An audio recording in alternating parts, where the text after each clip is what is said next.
Jewellery Hanamkonda ప్రారంభోత్సవ offer flat 20% VA December 14 నుండి 22 వరకు. నిన్న సింగర్ శృతి అంటే జానపద గేయాలు పాడేటటువంటి సింగర్ శృతి ఆత్మహత్య చేసుకున్న తర్వాత మాత్రం చాలా అనుమానాలు అయితే వ్యక్తమవుతున్న పరిస్థితి అయితే కనిపిస్తోంది. ఎస్పెషల్లీ ఆమె 20 రోజుల క్రితమే మ్యారేజ్ చేసుకుంది.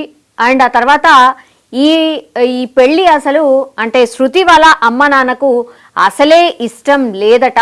సో అమ్మా నాన్నకు ఇష్టం లేకుండా మ్యారేజ్ చేసుకుంది. ఆ తర్వాత అత్తగారింటికి అంటే సిద్దిపేట జిల్లాలో ఉన్నటువంటి ఒక గ్రామంలో ఇప్పుడు ఎవరైతే శృతి మ్యారేజ్ చేసుకుందో అతని పేరు వచ్చేసి దయాకర్. వీళ్ళిద్దరు కూడా సోషల్ మీడియా ద్వారా పరిచయం అయినరు. ఆ తర్వాత వాళ్ళిద్దరు కూడా ప్రేమించుకోవడం, ఆ తర్వాత వాళ్ళు మ్యారేజ్ చేసుకున్నారు 20 రోజుల క్రితమే.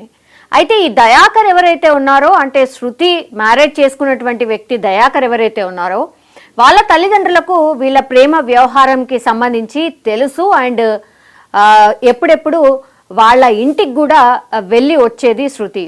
కానీ వీళ్ళ పెళ్లి కానీ ప్రేమ వ్యవహారం కానీ శృతి వాళ్ళ తల్లిదండ్రులకు ఇష్టం లేదు. వీళ్ళ పెళ్లికి కూడా వాళ్ళు ఒప్పుకోలేదు. ఇక్కడ మెయిన్ ఇష్యూ ఏం జరిగింది అంటే శృతి వాళ్ళ అమ్మ నాన్నకైతే ఇష్టం లేదు, మ్యారేజ్ చేసుకుంది, వెళ్ళిపోయింది. కేవలం 20 రోజులే అయింది మ్యారేజ్ చేసుకొని. అది అనుమానాస్పదంగా ఆమె ఉరి వేసుకొని చనిపోయినట్టుగా అక్కడైతే స్పష్టంగా ఉంది. కానీ రీజన్స్ ఏంటి అని కనుక్కున్నప్పుడు పూర్తిగా వీళ్ళ తల్లిదండ్రులు అంటే ప్రేమ వ్యవహారం నడిచింది. ఆ తర్వాత వాళ్ళ ఇద్దరు వెళ్ళి 20 రోజుల క్రితమే మ్యారేజ్ చేసుకొని హ్యాపీగా ఉంటుంది అన్నటువంటి టైంలో ఇప్పుడు సడన్గా ఆమె చనిపోయేసరికి శృతి వాళ్ళ తల్లిదండ్రులు, కుటుంబ సభ్యులు, వాళ్ళ అక్క కావచ్చు ఒకటే చెప్తోంది, వరకట్న వేధింపుల వల్లే మా అమ్మాయి చనిపోయింది అని కూడా చెప్తలేరు. ఆమెను చంపేశారు, చంపేసి ఆమె ఆత్మహత్య చేసుకుంది అని చిత్రీకరించే ప్రయత్నం చేస్తున్నారు. కానీ కాదు, వాళ్ళ భర్త అంటే శృతి వాళ్ళ భర్త దయాకర్ కావచ్చు, లేదంటే అత్త మామలు కావచ్చు, మా బిడ్డని కట్నం తెండి అని వేధించడంతోనే ఈ హెరాస్మెంట్ తట్టుకోలేకని మా అమ్మాయి చనిపోయింది అనేటువంటిది యాక్చువల్లీ శృతి వాళ్ళ తల్లిదండ్రులు, బంధువుల వాదన. మనం చూడొచ్చు అంత్యక్రియల టైంలో వీళ్ళందరూ కూడా సింగర్స్ అన్నమాట. వాళ్ళు పాటలు పాడుతున్నారు. అంటే ఆ పిల్ల పాడిన పాటలే, శృతి పాడిన పాటలే, వీళ్ళందరూ కూడా maximum upcoming singers, folk singers అనుకోవచ్చు. మనకు హిడెన్ టాలెంట్ అంటాం కదా, అట్లనే శృతి కూడా పాటలు పాడుతూ ఇప్పుడే కొంత ఫేమ్ అవుతున్న పరిస్థితి. ఆమెకంటూ ఒక ఐడెంటిటీ క్రియేట్ చేసుకుంటున్న టైంలోనే ఇట్లా ప్రేమించడం, పెళ్లి చేసుకోవడం, ఆ తర్వాత అర్థాంతరంగా ఆమె చనిపోవడం ఇప్పుడు అతిపెద్ద మిస్టరీగా మారిపోయిన పరిస్థితి. ఇక్కడికి వచ్చిన వాళ్ళు కూడా ఒకటే అడుగుతున్నారు, ఒకటే అనుమానాన్ని వ్యక్తం చేస్తున్నారు. ప్రేమించింది, మ్యారేజ్ చేసుకుంది, వాళ్ళు హ్యాపీగానే ఉన్నారు అని అందరము అనుకున్నాం. ప్రేమ వ్యవహారం కొంత అలా తల్లిదండ్రులకు నచ్చకపోయినా సరే కొన్ని రోజుల తర్వాత అంతా సద్దుమణుగుతుందిలే, వాళ్ళిద్దరు బాగుంటే చాలులే అనుకున్నారు. నిజంగా కూడా శృతి కూడా వాళ్ళ ఫ్రెండ్స్ తోని మాట్లాడినప్పుడు ఇప్పుడు మనతోని మాట్లాడడానికి వాళ్ళు ఇష్టపడట్లేదు. బికాస్ నిన్న పూర్తిగా అంత్యక్రియలు దాంట్లో ఉండేసరికి కూడా వాళ్ళెవ్వరూ మాట్లాడే పరిస్థితిలో లేరు. అయితే వాళ్ళని అడిగినప్పుడు కూడా ఒకటే చెప్తున్నారు, అంటే 20 రోజులే కదా మ్యారేజ్ అయింది, అప్పటి వరకు కూడా మాతో అన్ని షేర్ చేసుకునేది. 1 వీక్ బ్యాక్ కూడా మేము అమ్మతో మాట్లాడినప్పుడు కూడా ఈ విషయం ఒక్కటి కూడా మాతో చెప్పలేదు. చాలా జోవియల్గా ఆర్ నార్మల్గానే మాట్లాడింది. సో ఎవరైతే ఈ దయాకర్ అంటే శృతి వాళ్ళ హస్బెండ్ ఎవరైతే దయాకర్ ఉన్నారో ప్రేమ పెళ్లి చేసుకుంది కాబట్టి అతను కూడా చాలా మంచిగా ఉండేవాడు, శృతిని చాలా బాగా చూసుకునేవాడు అని కూడా వాళ్ళు చెప్తున్నటువంటి పరిస్థితి. కానీ ఆల్ ఆఫ్ సడన్ మరి ఏమైంది, ఇప్పుడు దయాకర్ మీద అండ్ యాజ్ వెల్ యాజ్ దయాకర్కి సంబంధించిన కుటుంబ సభ్యుల మీదనే ఇప్పుడు పూర్తిగా అనుమానాలు వ్యక్తం చేస్తున్నారు. ఎందుకంటే అసలు శృతి ఆత్మహత్య చేసుకోవడానికి రీజనే లేదు. ఎందుకు ఆత్మహత్య చేసుకుంటుంది? ఎవరి నుంచి హెరాస్మెంట్ లేదు. ఉంటే అత్తగారింట్లోనే హెరాస్మెంట్ ఉండాలి. ఎందుకంటే ఈ ప్రేమ వ్యవహారం వాళ్ళ తల్లిదండ్రులకు నచ్చలేదు. వాళ్ళ తల్లిదండ్రులు ఒప్పుకొని ఏదో కట్నం కింద శృతికి ఇచ్చేవాళ్ళు అని ఎక్స్పెక్ట్ చేశారా? ఇలాంటి అనుమానాలే అక్కడ అందరూ మాట్లాడుతున్న పరిస్థితి. సో 20 రోజులు అయిపోయింది, ఇంకా కూడా అమ్మా నాన్న ఏం పట్టించుకోవట్లేదు, ఈమె మా దగ్గర ఉండిపోయింది అనేటువంటిది మరి వాళ్ళు కోపం పెట్టుకొని. అండ్ ఇంకో వాదన కూడా వినిపిస్తోంది, దయాకర్కి వేరే పిల్లను ఇచ్చి చేసుకున్నా కూడా వాళ్ళు ఎంతో కొంత కట్నం తెచ్చేవాళ్ళు అనేది కూడా దయాకర్కి సంబంధించిన తల్లిదండ్రులు ఎక్స్పెక్ట్ చేశారు. సో ఇదే మాటని శృతితోని పదే పదే అంటున్నారు అనేసి కూడా శృతికి సంబంధించిన తల్లిదండ్రులు కొంత అంటే చెప్పే ప్రయత్నం కూడా చేస్తున్నారు. సో ఖచ్చితంగా మా బిడ్డను చంపేశారు, బట్ ప్రొజెక్షన్ అయితే ఆత్మహత్యగా చిత్రీకరిస్తున్నారు. ఇదే కంప్లైంట్ రూపంలో పోలీసులకు కూడా ఇవ్వడం జరిగింది. మనం చూడొచ్చు అక్కడ ఉన్నటువంటి వాళ్ళు కూడా, అంటే శృతికి సంబంధించిన పేరెంట్స్, బంధువులు వాళ్ళందరూ కూడా పోలీసులతోనే ఒకే వాదనకు దిగుతున్నారు. మా పిల్ల యాక్చువల్లీ చనిపోయేంత పిరికిది కాదు, 20 రోజుల క్రితమే ప్రేమించి పెళ్లి చేసుకుంది, ఆమెకు అసలు ఎట్లాంటి ప్రాబ్లమ్స్ లేనప్పుడు ఇట్లా ఆత్మహత్య ఎందుకు చేసుకుంటుంది? రీజన్లెస్ గా ఎవరైనా ఆత్మహత్య చేసుకుంటారా? ఇది ఖచ్చితంగా ఆత్మహత్య కానే కాదు అని. కానీ పోలీస్ వాళ్ళు మాత్రం మొబైల్ నుంచి అంటే చిత్రీకరించే ప్రయత్నం చేస్తున్నారు, వాళ్ళతో వాదించడం స్టార్ట్ చేశారు. హాస్పిటల్లో మనం చూడొచ్చు, పూర్తిగా మొన్న అంటే చనిపోయిన తర్వాత హాస్పిటల్కి తరలించి శృతి డెడ్ బాడీని వాళ్ళ విలేజ్కి షిఫ్ట్ చేయడం జరిగింది. ఆ టైంలో పోలీస్ వ్యవస్థ అక్కడ పూర్తిగా ఇక్కడ అల్లర్లు జరగకుండా చూసే ప్రయత్నం. శృతి వల్ల అక్క ఆమె ఒకటే వాదన వినిపిస్తోంది, మా పిల్లని చంపేశారు, ఖచ్చితంగా వరకట్న వేధింపులే చేశారు. దయాకర్ అంటే భర్త, ఎవరైతే పెళ్లి చేసుకున్నారో ఆమె భర్త, యాజ్ వెల్ యాజ్ శృతికి సంబంధించిన పేరెంట్స్, ఇప్పుడు శృతి వాళ్ళ అమ్మ అన్నమాట, ఆమె కూడా ఒకటే చెప్తోంది, వరకట్న వేధింపులే మా బిడ్డ చావుకి కారణం, వాళ్ళే చంపేశారు, బట్ ఆత్మహత్యగా చిత్రీకరిస్తున్నారు. ఇదే మేము పోలీసులకు కూడా చెప్పాం, అదే దాంట్లో పోలీసులు కూడా ఇన్వెస్టిగేషన్ చేయాల్సిందే అని వాళ్ళు కంప్లైంట్ చేసిన పరిస్థితి కనిపిస్తోంది. కానీ నిజంగానే ఒక మిస్టరీ లాగా మారిపోయింది. బికాస్ ఆ సింగర్గా ఎదిగే టైంలో, సింగర్గా మంచి ఫ్యూచర్ ఉన్న టైంలో మా బిడ్డ ఆత్మహత్య చేసుకుంది. ఆ పెళ్లి చేసుకోకపోయి ఉంటే కూడా ఇప్పుడు జీవితం ఇంకా చాలా బాగుండేది. మేము మాకు తోచినట్టుగా ఎంతో కొంత ఇచ్చుకొని మంచి పిల్లవాడికి ఇచ్చి చేసుకునే వాళ్ళం. ఇప్పుడు బిడ్డ పోయింది, ఆమె ఫ్యూచరు పోయింది, పూర్తిగా కడుపు కోత మిగిల్చింది అని వాళ్ళ తల్లిదండ్రులు ఏడుస్తున్న సిచ్యువేషన్ అయితే కనిపిస్తోంది. కానీ పోలీసుల ఇన్వెస్టిగేషన్ అయితే ప్రస్తుతం కొనసాగుతోంది. మరి ఈ కేసులో ఏం జరగచ్చు? నిజంగానే శృతి పేరెంట్స్ వాదించినట్టు మరి ఏమైనా అదే జరిగిందా, లేదంటే ఆత్మహత్య చేసుకుంటే మరి ఏంటి రీజన్, ఎందుకు ఆత్మహత్య చేసుకోవాల్సిన సిచ్యువేషన్ వచ్చింది? ఇప్పుడు శృతికి సంబంధించిన ఫోన్ని కూడా కలెక్ట్ చేసుకున్నారు, యాజ్ వెల్ యాజ్ దయాకర్కి సంబంధించిన ఫోన్ని కూడా రికవరీ చేసుకున్నారు.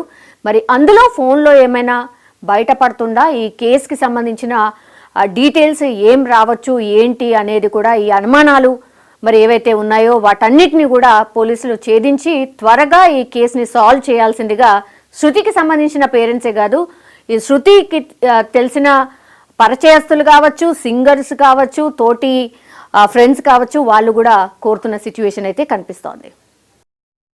ఫోక్ సింగర్ శృతి ఆత్మహత్యనా హత్య అనేది ఒకవైపు ఎంక్వైరీ అయితే జరుగుతోంది. కానీ ఒక సింగర్ అండ్ అటు 20 రోజుల క్రితమే ప్రేమించిన అబ్బాయినే పెళ్లి చేసుకున్న తర్వాత మరి ఎందుకు ఇట్లా చనిపోయింది అనేది ఇప్పుడు పోలీసులు అయితే ఎంక్వైరీ చేస్తున్నారు. కానీ తనతో పాటు వర్క్ చేసిన చాలా మంది సింగర్స్ అండ్ ఫ్రెండ్స్ అనుకోండి, చాలా మంది అసలు ఈ వార్త వినగానే ఒక షాక్ లో ఉండిపోయినారు.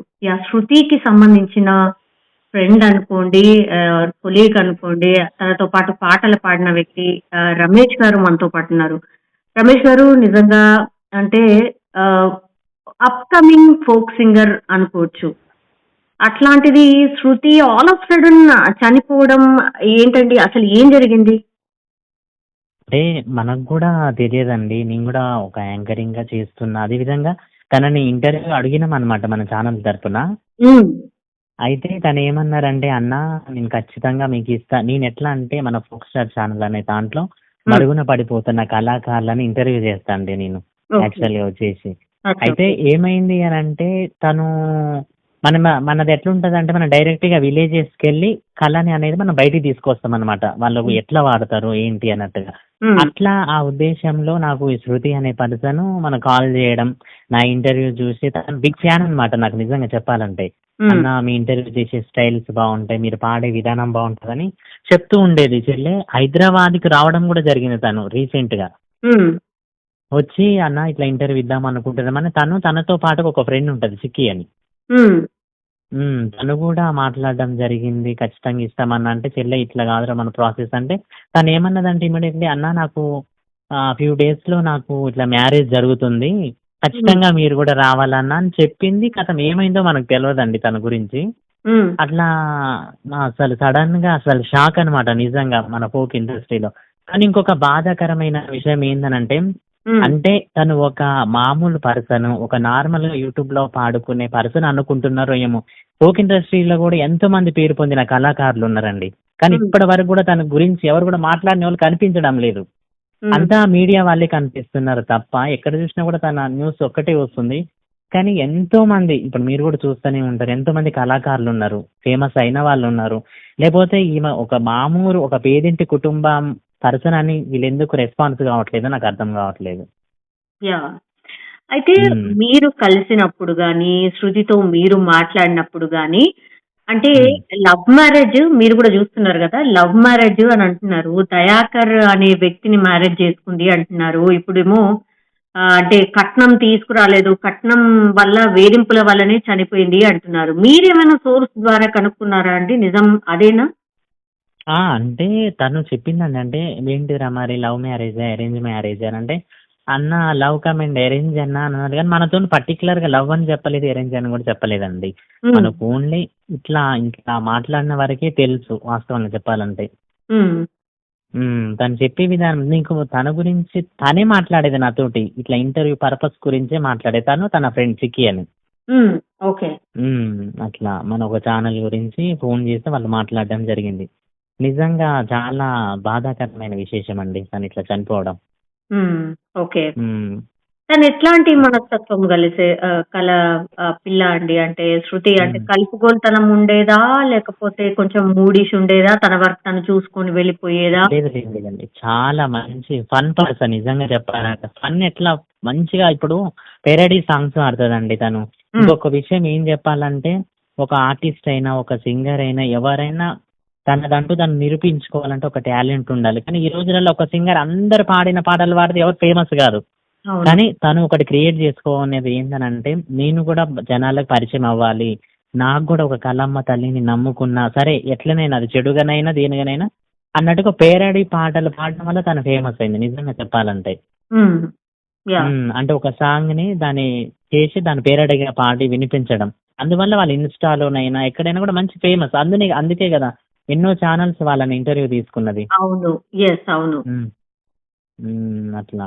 యా మీరు ఎవరితోనైనా మాట్లాడినరా అండి ఈ ఇన్సిడెంట్ అయిన తర్వాత? ఫ్రెండ్ అంటున్నారు కదా, తనతో ఏమైనా మాట్లాడినరా? తనతో మాట్లాడితే అసలు ఇక తను మాట్లాడడం లేదండి, చాలా బాధపడుతుంది. కొన్ని టైమ్స్ ఫోన్ చేస్తేనేమో బిజీ అని వస్తుంది అట్లా. రీసెంట్ గానే నేను ఒక ఛానల్లో చూసిన మా శృతికి ఏదైనా ఒక న్యాయం జరగాలి అని. ఇప్పుడు రీసెంట్ గా అండి నేను కూడా కొంతమందికి నేను చెప్తున్నా ప్రభుత్వం పరంగా కానీ, రీసెంట్ గా ఒక రాజు ఒక బ్లైండ్ పర్సన్ బస్సులో పాడి వైరల్ అయినారు. అవును, చూసిరు కదా. దానికి సర్జనర్ సార్ చూసి గుర్తించి తను మంచి ఇదిగా బహుమతి ఇచ్చిండు, అప్రిసియేషన్ చేసిరు తనని. కానీ యావత్ తెలంగాణ రాష్ట్రం మొత్తంలో ఒక జానపద కళాకారిని ఒక ఆడపిల్ల ఈ రోజు నిర్దాక్షిణ్యంగా చంపివేసిరు, హత్య అని కూడా చెప్తున్నారు, మనకి చూస్తున్నాం. కానీ ఖచ్చితంగా సజ్జనర్ సారు కూడా మనకు రెస్పాన్స్ కావాలి దానికి అని నేను మనస్ఫూర్తిగా కోరుకుంటున్నాండి. తనకంటూ ఒక న్యాయం జరగాలి. అందరం కోరుకోవాల్సింది అదే అండి. అంటే రకరకాలుగా వినిపిస్తోంది, హత్యనా ఆత్మహత్యనా అది కొంచెం తేలాల్సిన అవసరం కూడా కనిపిస్తోంది. నిజంగానే అత్తగారింట్లో ఏదైనా జరిగిందా? అండ్ ఎవరైతే కోరుకొని మ్యారేజ్ చేసుకున్నారు కాబట్టి 20 రోజులకే చనిపోవడం అనేది ఒక మిస్టరీగా మారింది. అనుమానం కూడా అందుకే ఉంది. సో అందరు కోరుతుంది అదే. డెఫినెట్లీ అందులో నిజం ఏంటి అనేది తెలవాల్సిందే. ఓకే అండి, థ్యాంక్ యూ.